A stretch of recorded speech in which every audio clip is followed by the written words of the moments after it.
الحمد للہ خلق بقدرته الارض والسماوات وبرأ بحکمته جميع البریات وفاوت بین عباده فی الارزاق والعطیات وأعلی قدر من شاء منهم وشرفهم ورفعهم درجات. ہر قسم کی حمد، ہر قسم کی تعریف اللہ کے لیے ہے جس نے اپنی قدرت کے ساتھ زمین اور آسمانوں کو پیدا کیا اور اپنی حکمت سے تمام مخلوقات کو پھاڑ کر نکالا اور اپنے بندوں کے درمیان رزق اور عطیات میں فرق رکھا اور ان میں سے جس کی چاہی قدر اور شان بلند کر دی اور ان کو شرف بخشا اور ان کو درجات میں بلندی عطا کی. تو یہ ساری تدبیر کس کی ہے؟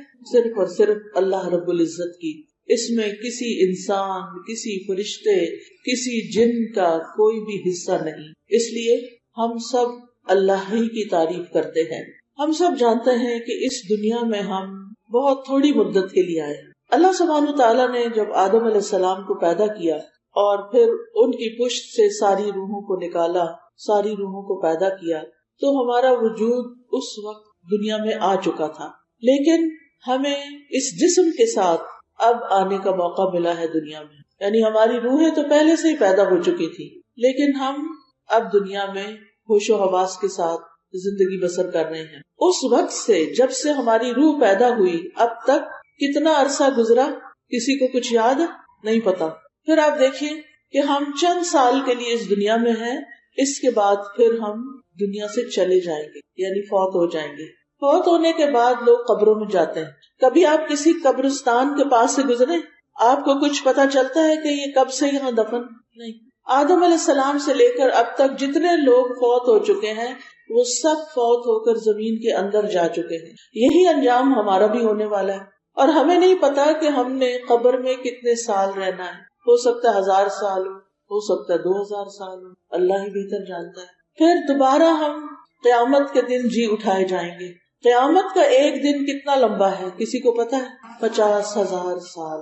پھر اس کے بعد جنت ہے یا جہنم ہے. جنت کی زندگی کب تک ہے؟ ہمیشہ کے لیے، خالدین فیہا ابدا.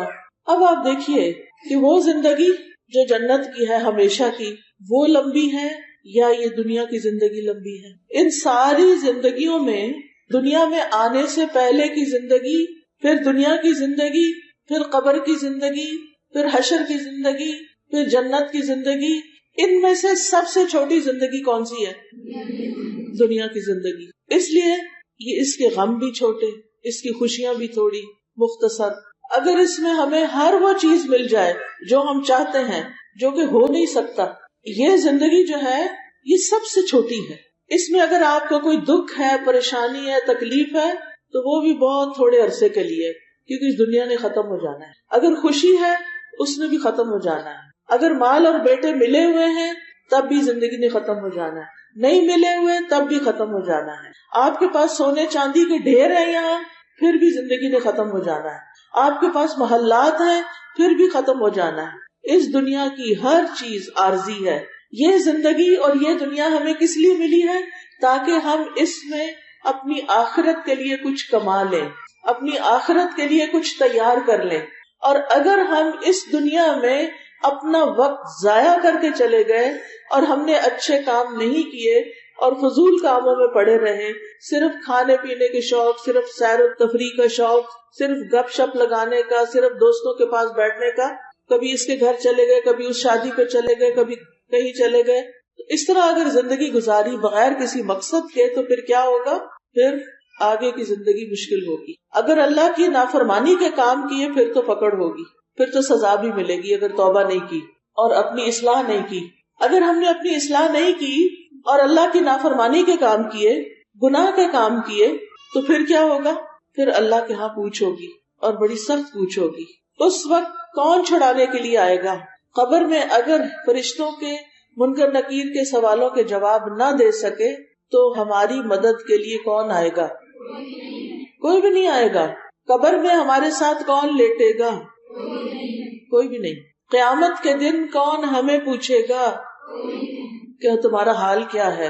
ہمارے دوست کدھر جائیں گے؟ سب کو اپنی اپنی پڑی ہوگی، کوئی بھی ہمارے ساتھ نہیں ہوگا.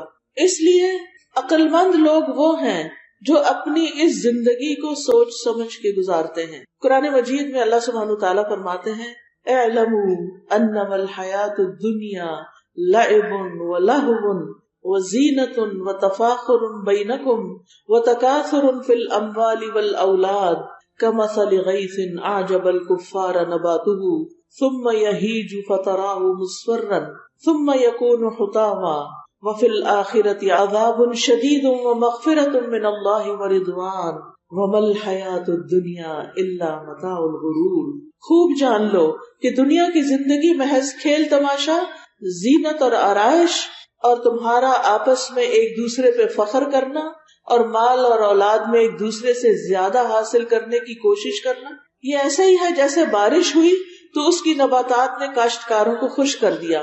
کسان خوش ہو گئے کہ بارش ہو گئی، پھر وہ جوبن پہ آتی ہے، خوب فصل اگتی ہے، پھر تم دیکھتے ہو کچھ عرصے بعد کہ وہ زرد ہو گئی، سوکھ گئی، پھر وہ بھس بن جاتی ہے.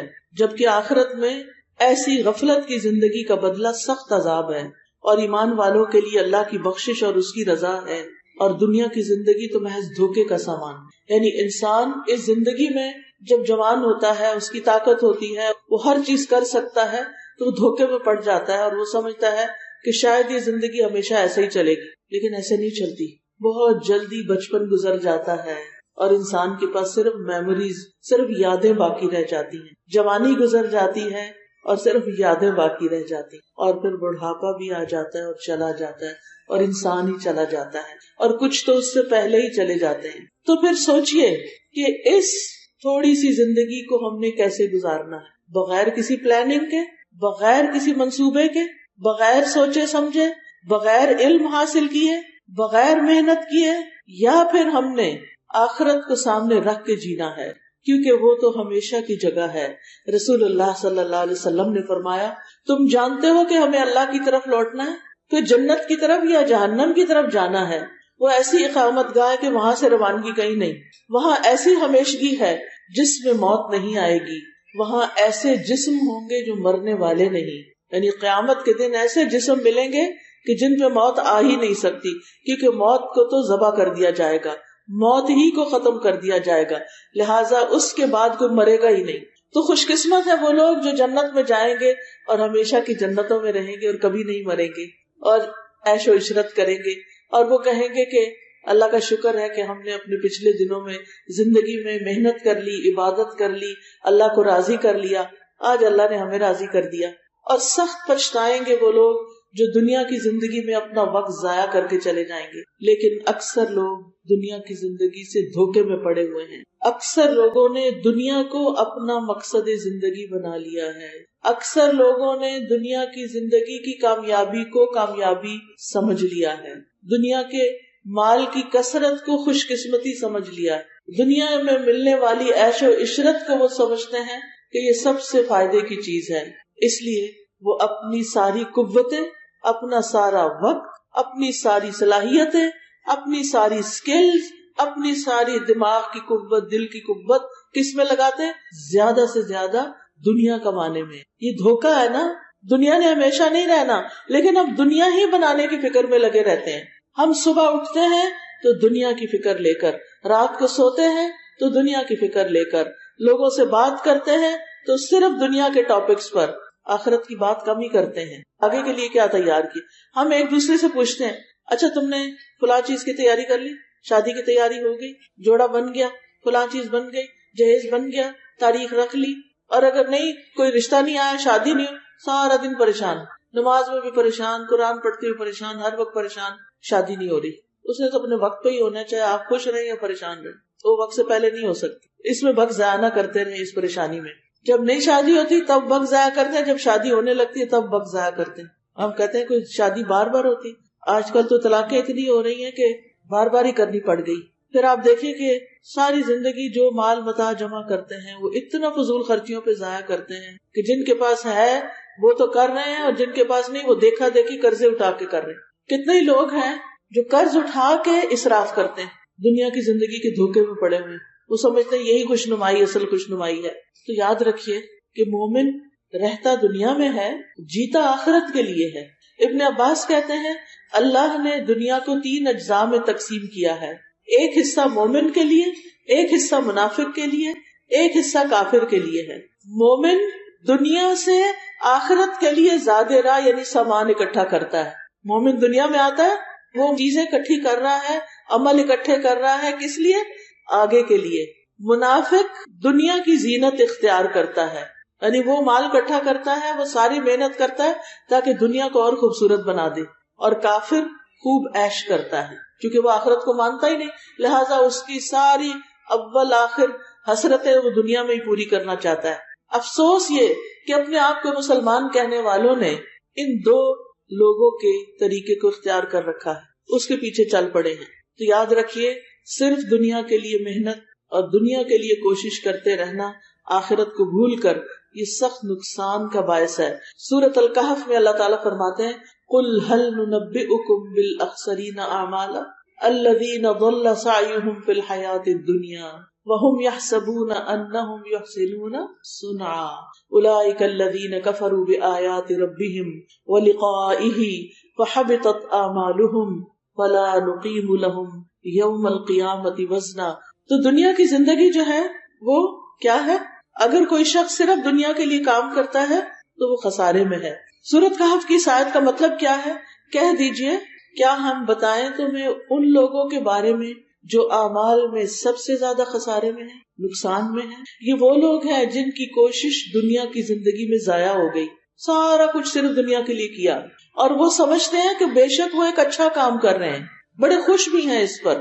یہی لوگ ہیں جنہوں نے اپنے رب کی آیات اور اس کی ملاقات کا انکار کیا تو ان کے اعمال ضائع ہو گئے. دنیا کے لیے کیا تھا وہ دنیا میں ہی رہ گئے، جتنا مال اکٹھا کیا قبر میں تو لے جا نہیں سکے، دنیا میں ہی چھوڑ کے آئے، پیچھے بچوں نے سارا تقسیم کر لیا، اوروں نے فائدہ اٹھایا، اللہ کی راہ میں کچھ دیا ہی نہیں تھا، کوئی صدقہ کرتا ہی نہیں تھا، سب کچھ دنیا کے لیے رکھا ہوا تھا، شاید ہمیشہ رہنا ہے یہاں. تو ایسے لوگ قیامت کے دن ہم انہیں کوئی وزن نہیں دیں گے. اس کے برعکس وہ لوگ جو آخرت کے لیے جیتے ہیں ان کے لیے اللہ تعالیٰ کیا فرماتے ہیں؟ من کان یرجو لقاء ربہ فلیعمل عملا صالحا ولا یشرک بعبادۃ ربہ احدا. جو اپنے رب کی ملاقات کا یقین رکھتا ہے، امید رکھتا ہے، اسے چاہیے کہ پھر اچھے کام بھی کرے. آپ مجھے یہ بتائیے کہ دن میں آپ کتنی دفعہ یہ بات سوچتی ہیں کہ میں نے ایک دن اللہ سبحانہ و تعالیٰ کے سامنے کھڑے ہوں؟ آج صبح سے لے کے اب تک کیا ایک دفعہ بھی دل میں آئی یہ بات کہ ایک دن ہوگا کہ میں اللہ کے سامنے کھڑی ہوں گی؟ ہمیں تو خیال ہی نہیں آتا، ہمیں تو یقین ہی نہیں کہ اللہ کے سامنے جا کے کھڑے ہونا ہے. ہم سب نے قیامت کے دن اللہ سے ملاقات کرنی ہے. اسی کے بارے میں تو یہ سورۃ کہف میں کہا جا رہا ہے من کان یرجو لقاء ربہ، جس کو یہ امید ہے کہ اس نے رب کے ساتھ ملاقات کرنی ہے، اس کو پھر نیک عمل زیادہ سے زیادہ اکٹھے کر لینے چاہیے. فلیعمل عملا صالحا، اور کیا نہیں کرنا چاہیے؟ ولا یشرک بعبادۃ ربہ احدا، اپنے رب کی عبادت میں کسی کو شریک نہیں کرنا چاہیے. رب کی عبادت میں شریک کون ہوتا ہے؟ کس کو شریک کرتا ہے انسان؟ انسانوں کو. وہ کیسے؟ جب دکھاوے کے لیے عبادت کرتا ہے. نماز شروع کی اللہ اکبر کر کے بس ایسے جلدی جلدی پڑھے، اتنے پتہ چلا کوئی کمرے میں آ گیا، بہت اچھے طرح نیچے سر جھکا کے کھڑے ہو گئے اور رکعت لمبی کر لی، رکوع بھی لمبا کر لیا. وہ پیچھے والے نے پتہ نہیں دیکھا بھی ہے یا نہیں، اور جو رب دیکھ رہا تھا وہ تو اس دھوکے کو سمجھ رہا تھا نا کہ یہ میرے لیے نماز نہیں پڑھتا، یہ نماز میرے لیے نہیں تھی، یہ کس کے لیے تھی؟